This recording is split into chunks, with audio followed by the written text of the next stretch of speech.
అందరికీ నమస్కారం అండి. Welcome to my channel Suji's ideas. ఈరోజు నేను నేరేడు పళ్ళ గురించి తెలియజేయాలి అనుకుంటున్నాను అండి. ఇది చెట్టుకి గుత్తులు గుత్తులుగా కాస్తూ నల్లగా ఉంటూ చూస్తూనే తినేయాలనిపించేంత ఆకర్షణగా అందంగా ఉండే ఈ పండు గురించి ఈరోజు మనం తెలుసుకుందామండి. వీటిని బ్లాక్ ప్లమ్ లేదా ఇండియన్ బ్లాక్ బెర్రీస్ అంటారు. ఇవి వర్షాకాలం మొదట్లో ఈ సీజన్లో ఇవి ఎక్కువగా విరివిగా దొరుకుతాయి మనకు.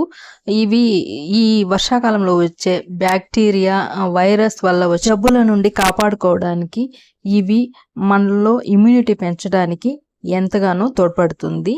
ఇది ఇమ్యూనిటీ బూస్టర్గా మనకు ఉపయోగపడుతుంది. ఇందులో vitamin C, phosphorus, magnesium, iron, potassium వంటి ధాతువులు ఉండడం వల్ల హార్ట్ ప్రాబ్లమ్స్ రాకుండా హార్ట్ హెల్త్ని కాపాడడానికి ఎంతగానో ఉపయోగపడుతుంది.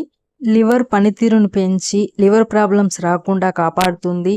అలాగే డైజెషన్ ప్రాబ్లం రాకుండా డైజెషన్ పెంచడానికి కూడా ఇవి ఎంతగానో ఉపయోగపడతాయి. ఇందులో ఎక్కువగా యాంటీ ఆక్సిడెంట్స్, ఫ్లేవనాయిడ్స్, పాలిఫినాల్స్ ఉండడం వల్ల ఇన్ఫ్లమేషన్ తగ్గించే గుణం ఉంటుంది. అలాగే ఇన్సులిన్ రెసిస్టెన్స్ ను కూడా తగ్గిస్తుంది. 100 గ్రామ్స్ పళ్ళలో 14 గ్రామ్స్ కార్బోహైడ్రేట్స్ మాత్రమే ఉంటాయి.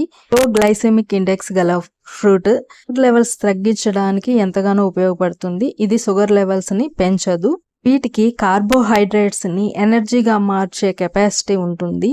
కాబట్టి షుగర్ లెవెల్స్ ని తగ్గించే సామర్థ్యము వీటికి ఉంటుంది. నేరేడు పళ్ళలో ఐరన్ ఉండడం వల్ల బ్లడ్ ఇంప్రూవ్మెంట్కు ఇది దోహదపడి రక్తహీనత రాకుండా కాపాడుతుంది. రక్తపోటును కూడా ఇది నివారిస్తుంది. ఆస్తమా, బ్రోంకైటిస్ వంటి వ్యాధులను నివారించడానికి కూడా ఇది తోడ్పడుతుంది. ఇన్ని ఆరోగ్య ప్రయోజనాలు ఉన్న వీటిని అతిగా తినకూడదండి. వీలైనన్ని తక్కువగా తినాలి. అంటే ఒక 8 to 10 పర్ డే తినొచ్చు. అంతకుమించి ఎక్కువగా తినడం వల్ల మనకి మలబద్ధకం ప్రాబ్లం వచ్చే ఛాన్సెస్ కూడా ఉన్నాయి. ఆరోగ్య ప్రయోజనాలు ఉన్న వీటిని అందరూ తీసుకోవచ్చా అంటే కొంతమంది అవాయిడ్ చేస్తే మంచిదండి. అది ఎవరెవరో ఇప్పుడు తెలుసుకుందాం. గ్యాస్ట్రిక్ సమస్యలు ఉన్న వాళ్ళు, పాలిచ్చే తల్లులు, గర్భిణీ స్త్రీలు వీటిని తీసుకోకపోవటమే మంచిదండి. వీటికి దూరంగా ఉంటే మంచిది. రక్తంలో చక్కెర స్థాయి తగ్గుతుంది కాబట్టి ఆపరేషన్లకు వెళ్లే వాళ్ళు, సర్జరీ చేయించుకునే వాళ్ళు అవి చేయించుకునే ముందు ఇవి తీసుకోకపోవడమే మంచిది. ఖాళీ కడుపుతో అంటే పరగడుపున వీటిని తీసుకోకూడదు. పాలు తాగాక వీటిని తీసుకోకూడదు. ఎక్కువగా తీసుకుంటే జ్వరం, గొంతు నొప్పి వంటివి వచ్చే ఛాన్సెస్ కూడా ఉన్నాయి. కాబట్టి నేను ముందే చెప్పాను, తక్కువగా తీసుకోవాలి. తీసుకొని వీటిలోని ఆరోగ్య ప్రయోజనాలన్నీ పొందుతారని ఆశిస్తూ ఈ సీజన్లో ఇన్ని ఆరోగ్య ప్రయోజనాలు ఉన్న వీటిని ఖచ్చితంగా ప్రతి ఒక్కరూ తింటారని ఆశిస్తూ ఈ వీడియో కనుక మీకు నచ్చినట్లయితే లైక్ చేయండి, షేర్ చేయండి, సబ్స్క్రైబ్ చేసుకోండి friends. Thank you so much.